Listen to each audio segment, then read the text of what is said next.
अस्सलाम वालेकुम, मुझे कैसे हैं सब लोग। होप सो सब ठीक होंगे। आज हम 9th क्लास की physics according to new syllabus chapter 5 के एक्सरसाइज के शॉर्ट क्वेश्चन सीखेंगे, कंस्ट्रक्टेड रिस्पांस क्वेश्चन। तो सबसे पहला तो क्वेश्चन है हमारे पास, कहते हैं can the kinetic energy of a body be negative. के काइनेटिक एनर्जी कभी नेगेटिव होती है बच्चे, काइनेटिक एनर्जी कभी भी नेगेटिव नहीं होती। वो क्यों नहीं होती, वो रीजन देखते हैं हमारे पास। अच्छा, काइनेटिक एनर्जी का जो फार्मूला होता है वो होता है हमारे पास 1/2 mv²। मतलब काइनेटिक एनर्जी डिपेंड कर रही होती है मास और स्पीड के ऊपर। अच्छा, मास बच्चे कभी भी ऑब्जेक्ट का नेगेटिव नहीं होता, तो ये हमेशा मुस्बत होता है, मतलब पॉजिटिव होता है। और जो स्पीड है ये पॉजिटिव या नेगेटिव हो सकती है, लेकिन अगर नेगेटिव भी होगी ना तो उसका स्क्वायर लेंगे तो वो बच्चे पॉजिटिव हो जाएगी। तो स्पीड जो है वो हमेशा हमारे पास वो नेगेटिव या पॉजिटिव हो सकती है, लेकिन स्क्वायर की बात वो हमेशा पॉजिटिव हो जाएगी। तो ओवरऑल काइनेटिक एनर्जी हमेशा क्या होती है, पॉजिटिव होती है।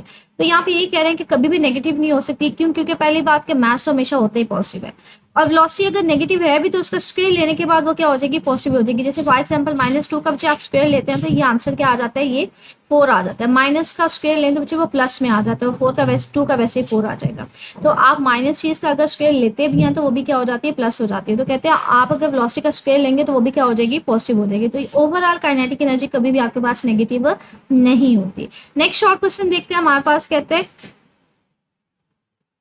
Which one has the greater kinetic energy? आपने बताना है किसकी kinetic energy greater है। An object traveling with the speed v and an object traveling as a heavy traveling with the speed of 1/2m। ठीक है, कि आपके पास इनिशियली वो कह रहा है काइनेटिक एनर्जी एक ऑब्जेक्ट की जिसका मास m है और स्पीड v है, उसकी आपने मालूम करनी है। फिर बाद में कहते हैं कि एक ऑब्जेक्ट है जिसका मास ट्वाइस हो गया, ठीक है, उसका मास 2 टाइम हो गया लेकिन स्पीड उसकी कम हो गई है। तो दोनों में कंपैरिजन करके बताएं किसकी काइनेटिक एनर्जी हमारे पास ज्यादा है। ठीक है, तो पहले तो हम सिंपल काइनेटिक एनर्जी देखते हैं कि एक ऑब्जेक्ट था जिसका मास m था और स्पीड v थी, तो उसकी काइनेटिक एनर्जी सिंपली क्या आ जाएगी, 1/2mv²।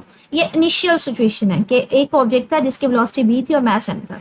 यहाँ तक आपके पास काइनेटिक एनर्जी आ गई पहले ऑब्जेक्ट की। उसके बाद कहते हैं जो ऑब्जेक्ट है उसका मास 2 टाइम हो गया, अब मास उसका क्या हो गया, डबल हो गया, 2m हो गया। अब आप m नहीं लेना बल्कि 2m लेना है, और स्पीड उसकी क्या होगी, 1/2। तो अब स्पीड की जगह 1/2v लिखना है या v/2 लिखना है। तो हमारे पास काइनेटिक एनर्जी क्या होगी, 1/2। उसी तरह से मास की जगह आप 2m लिख देंगे, v की बजाय आप वहां पे v/2 का स्क्वायर लिख देंगे।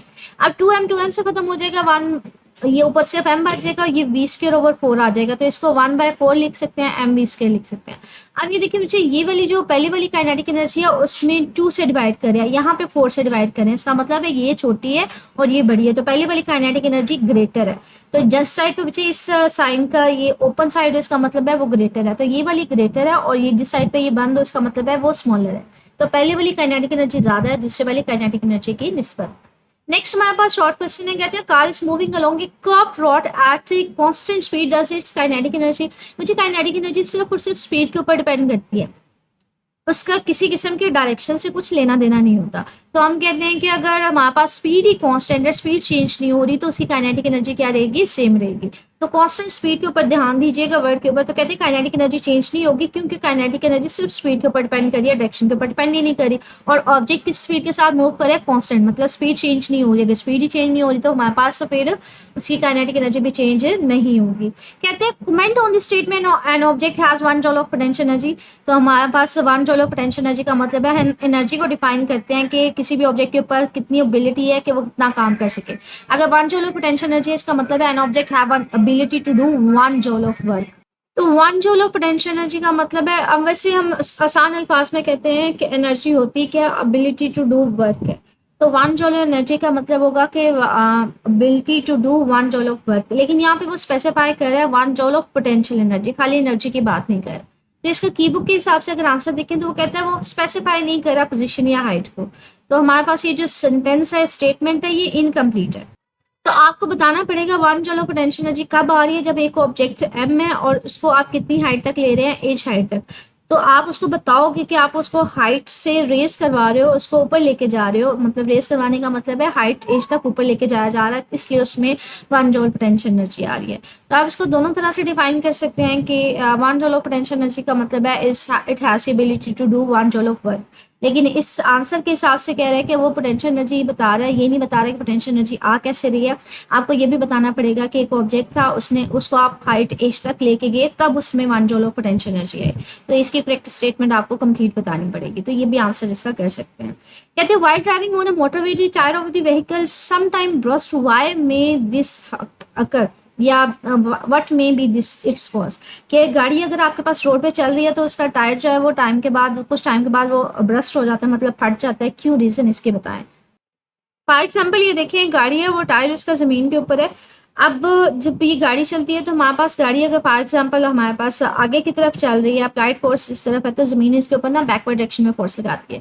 तो इस टायर और ज़मीन के दरमियान ना रगड़ लग रही होती है, फ्रिक्शन लग रही होती है, जिसकी वजह से कहीं पे भी फ्रिक्शन हो ना बच्चे, वहाँ पे जो एनर्जी है वो लॉस हो रही होती है हीट की फॉर्म में। तो यहाँ पे हीट की फॉर्म में एनर्जी लॉस होगी, जो टायर के अंदर गैस है वो अब्जॉर्ब कर लेती है। जब गैस के पार्टिकल जो है वो एनर्जी अब्जॉर्ब करते हैं, जज़ब करते हैं, तो वो एक्सपैंड करती है। गैस एक्सपैंड करेगी तो प्रेशर बढ़ेगा इस टायर के ऊपर, तो टायर क्या हो जाएगा, हमारे पास फट जाएगा। तो ये रीज़न होती है, इसको देखते हैं।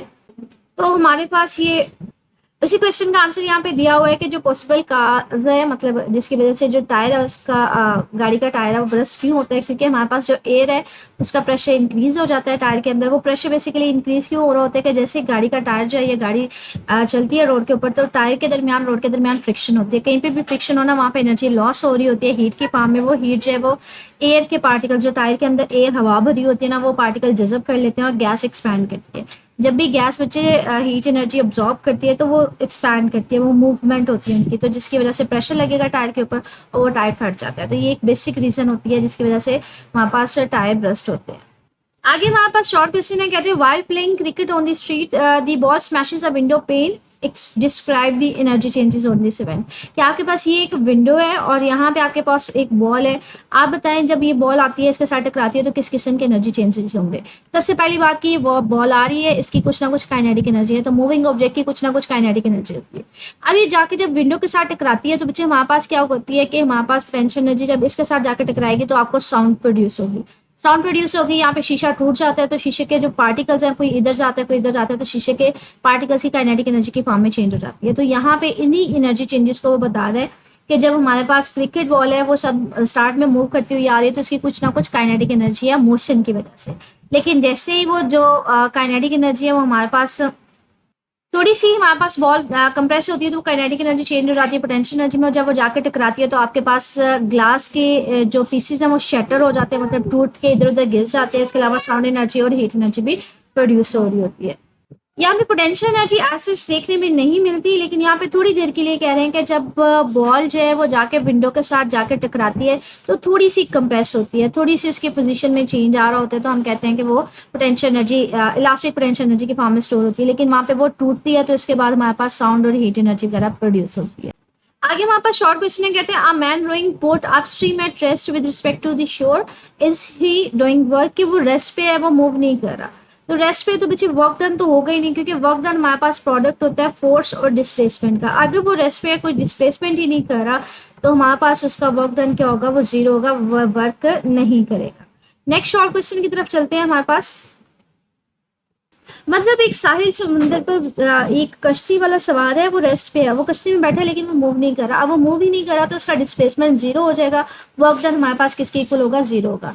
आपने इसका प्रॉपर आंसर अगर देखें की बुक से तो वो हमारे पास ये आएगा कि, तो इसका वन लाइन आंसर आप लिखिएगा कि as he is at rest there is no displacement so the work done will be equal to zero. तो ये वन लाइन इसका आंसर हो जाएगा। नेक्स्ट हमारे पास शॉर्ट क्वेश्चन है, वो देखते हैं। 5.8 है, कहते हैं cyclist goes down hill from the top of the steep hill without pedalling and take it to the top of the next hill, draw diagram of what happened. तो अगर मैं आपको ये सारी सिचुएशन बताऊं डायग्राम के जरिए, कि ये देखिए एक साइकिल सवार है और वो एक हिल के ऊपर है, मतलब अभी उसकी हाइट एज है तो वो यहाँ पे अभी खड़ा है, तो इसका मतलब है सिर्फ और सिर्फ उसकी पोटेंशियल एनर्जी है। जब वो यहाँ से नीचे आता है तो मूव करता हुआ आ रहा है, अब उसकी काइनेटिक एनर्जी भी आ रही है, लेकिन हाइट कम होती जा रही है तो हम कहते हैं उसकी पोटेंशियल एनर्जी कम होती जा रही है, लेकिन मूवमेंट की वजह से उसकी काइनेटिक एनर्जी बढ़ती जा रही है, पोटेंशियल एनर्जी कम होगी। अब ये जमीन पे आ गया, मतलब हाइट नहीं है, तो पोटेंशियल एनर्जी इसकी बिल्कुल जीरो है। यहाँ पे सिर्फ और सिर्फ इसके मूवमेंट की वजह से काइनेटिक एनर्जी है। तो वो कहते हैं यहाँ से वो दोबारा दूसरी बुलंदी पे जाता है, तो अब जैसे जैसे ऊपर जाता जा रहा है फिर से हाइट आती जा रही है, फिर से उसकी पोटेंशियल एनर्जी हमारे पास आना शुरू हो गई है। तो वो कहते हैं इसी डायग्राम को आप पोटेंशियल एनर्जी काइनेटिक एनर्जी के लिहाज से ड्रॉ करके भी दिखाएं। तो ये देखें, कहते हैं साइकिलिस्ट जो आ रहा है वो एक हमारे पास हिल के ऊपर है, वहां पे उसकी हाइट की वजह से सिर्फ और सिर्फ पोटेंशियल एनर्जी है, लेकिन जैसे ही वो नीचे आएगा जमीन के ऊपर तो उसकी पोटेंशियल एनर्जी कम होना शुरू हो जाएगी, काइनेटिक एनर्जी हमारे पास बढ़ती जाएगी। जमीन पे आके उसकी काइनेटिक एनर्जी मैक्सिमम होगी, पोटेंशियल एनर्जी बिल्कुल जीरो होगी। लेकिन जब दोबारा से वो दूसरी चोटी के ऊपर चढ़ना शुरू होता है तो उसकी पोटेंशियल एनर्जी दोबारा से इंक्रीज करना शुरू हो जाती है। तो यहाँ पे ये कह रहे हैं at the top of the first हिल, जब पॉइंट ए के ऊपर था तो सिर्फ और सिर्फ उसकी पोटेंशियल एनर्जी थी, काइनेटिक एनर्जी जीरो थी क्योंकि वो मूव नहीं कर रहा था। लेकिन जैसे वो नीचे आना शुरू हो जाता है बॉटम लाइन के ऊपर तो पोटेंशियल एनर्जी कम होना शुरू हो जाती है, काइनेटिक एनर्जी बढ़ना शुरू हो जाती है। हम कहते हैं काइनेटिक एनर्जी, पोटेंशियल एनर्जी जो है वो कन्वर्ट होना शुरू हो गई है काइनेटिक एनर्जी में, ठीक है। तो इसका मतलब है दोबारा से जैसे वो दोबारा से जब नेक्स्ट चोटी के ऊपर जाना शुरू होता है तो काइनेटिक एनर्जी दोबारा से पोटेंशियल एनर्जी में तब्दील होना शुरू हो जाती है। तो ये आप इसको करते हुए अपने दिमाग में ये वाली फिगर लाजमी रखिएगा कि हाइट पे उसकी पोटेंशियल एनर्जी थी, लेकिन जैसे वो जमीन पे आना शुरू होता है मूवमेंट की वजह से उसकी काइनेटिक एनर्जी आना शुरू हो जाती है। जमीन पे उसकी कोई पोटेंशियल एनर्जी नहीं होती, लेकिन दोबारा से जब चोटी पे जाना शुरू होता है तो दोबारा से उसकी पोटेंशियल एनर्जी आना शुरू हो जाती है। तो आपने ये सारा याद करना, साथ में ये ग्राफ भी ड्रॉ करना है। अगला शॉर्ट क्वेश्चन देखते हैं हमारे पास, कहते हैं इस timber art woods renewable source of heat energy comments, मतलब लकड़ी के जो दरख्त वगैरह है वो हमारे पास रीन्यूएबल सोर्स ऑफ एनर्जी हैं कि उनसे आप बार बार हीट एनर्जी ले सकें। कहते हैं जी हमारे पास ये रीन्यूएबल सोर्स ऑफ एनर्जी है। बायोमास है काइंड ऑफ वुड, जब आप दरख्तों को जलाते हैं तो आप वहां से गैस वगैरह या तो आप उसको जला के जो है वो हीट एनर्जी ले सकते हैं। तो कहते हैं ये रीन्यूएबल है, मतलब इसको बार बार इस्तेमाल किया जा सकता है। आप ज़्यादा से ज़्यादा दरख्त लगाते जाएं, ट्रीज को प्लांट करते जाएं, तो जितना ज़्यादा दरख्त हमारे पास ग्रो करेंगे उतनी आप उसको दोबारा इस्तेमाल कर सकते हैं। तो हम कहते हैं आपके पास उसको आप रीन्यूएबल एनर्जी सोर्स है कि उसको दोबारा इस्तेमाल किया जा सकता है, सिर्फ और सिर्फ आपको दोबारा पौधे लगाने की जरूरत है, ठीक है। आगे हमारे पास कम्प्रीहेंसिव लॉन्ग क्वेश्चंस हैं। कहते हैं व्हाट फर्स्ट लॉन्ग क्वेश्चन है what is mean by kinetic energy, state it's units and how it is determine. तो आपने काइनेटिक एनर्जी की डेफिनेशन लिखनी है, उसका यूनिट लिखना है और उसको फार्मूला लिखना है कैसे उसको ड्राइव करेंगे। तो ये मैंने टॉपिक आपको इंडिकेट करवाया था लॉन्ग क्वेश्चन में। ये देखेंगे काइनेटिक एनर्जी की सबसे पहले आपने डेफिनेशन लिखनी है, उसके अलावा ये थोड़ी सी एक्सप्लेनेशन है, ये कर लीजिएगा। आपने करना चाह रहे हैं तो कर लें, अदरवाइज ओके है। उसके बाद आप इसकी डेरिवेशन यहाँ से स्टार्ट हो रही है, आपके पास पेज नंबर 109 है, तो 109 के लास्ट 2 लाइन से आपके पास इसकी डेरिवेशन स्टार्ट हो रही है। ये यहाँ तक इसकी डेरिवेशन जाएगी। अच्छा, इसके यहाँ पे यूनिट के बारे में नहीं लिखा हुआ, तो इसका यहाँ पे 1 लाइन लिख लीजिएगा। इसका यूनिट क्या होता है हमारे पास, इसका यूनिट भी जाउल होता है, ठीक है। काइनेटिक एनर्जी का इसका यूनिट कितना होता है, जाउल। तो आपके पास कोई सी भी एनर्जी हो जिसका यूनिट जो होता है ऐसे यूनिट वो जाउल होता है, तो आप इसकी डेरिवेशन लिखने के बाद यहाँ पे 1 लाइन लिख सकते हैं कि ऐसे यूनिट इज दी जाउल, ठीक है। नेक्स्ट लॉन्ग क्वेश्चन देखते हैं।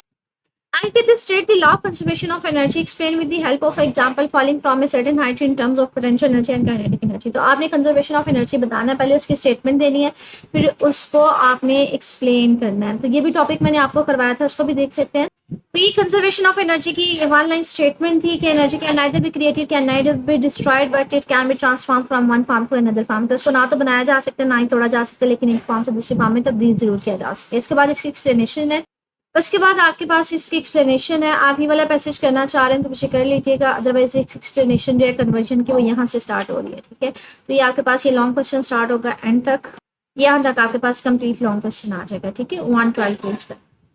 अच्छा, इसके साथ ये डायग्राम भी लास्ट में मेंशन करनी है क्योंकि एक नंबर आपके पास पूरा एक डायग्राम का होता है, ठीक है। नेक्स्ट लॉन्ग क्वेश्चन देखते हैं। नेक्स्ट लॉन्ग क्वेश्चन है, कहते हैं डिफरेंशिएट करें between renewable and non renewable forces and give reasons for each. कि हमारे पास डिफरेंशिएट करना और दोनों को आपने जस्टिफाई करना, एग्जांपल्स प्रोवाइड करनी है। तो इसमें कंप्लीट टॉपिक आ जाएगा रीन्यूएबल एंड नॉन रीन्यूएबल, यहाँ से स्टार्ट होगा। ये पहले इसकी डेफिनेशन है, फिर इसकी एक्सप्लेनेशन है, ये यहाँ तक आपके पास एडवांटेज और डिसएडवांटेज से ऊपर आपके पास ये लॉन्ग क्वेश्चन एंड हो जाएगा, ठीक है। नेक्स्ट लॉन्ग क्वेश्चन है, कहते हैं explain what is the mean by efficiency, how it is calculated and why there is a limit for the efficiency of the machine. तो एफिशिएंसी का इसका कंप्लीट टॉपिक आ जाएगा। ये एफिशिएंसी का टॉपिक आ रहा है, पहले आपको बता रहा है एफिशिएंसी आपको बता क्या रहा होता है, फिर उसके नीचे डेफिनेशन है, ठीक है। तो ये उसके बारे में एक्सप्लेनेशन है, नीचे आपको फार्मूला उसका गिवन है, पास उसकी प्रॉपर डेफिनेशन है, नीचे फार्मूला है, और लास्ट पे पैसेज में वो आपको बता रहा है कि आपके पास क्यों 100% नहीं होगी। तो ये यहाँ तक आ जाएगा, ठीक है। ये आपको मार्क किया हुआ है, यहाँ तक आपके पास ये कंप्लीट लॉन्ग क्वेश्चन है। लास्ट लॉन्ग क्वेश्चन है, कहते हैं describe the process of electricity generation by drawing a block diagram एक हमारे पास है हाइड्रो इलेक्ट्रिक पावर जनरेशन, दूसरा फोसल फ्यूल। सो ये हमने लॉन्ग क्वेश्चन दोबारा देख रहे हैं, वो कंप्लीट है इसमें।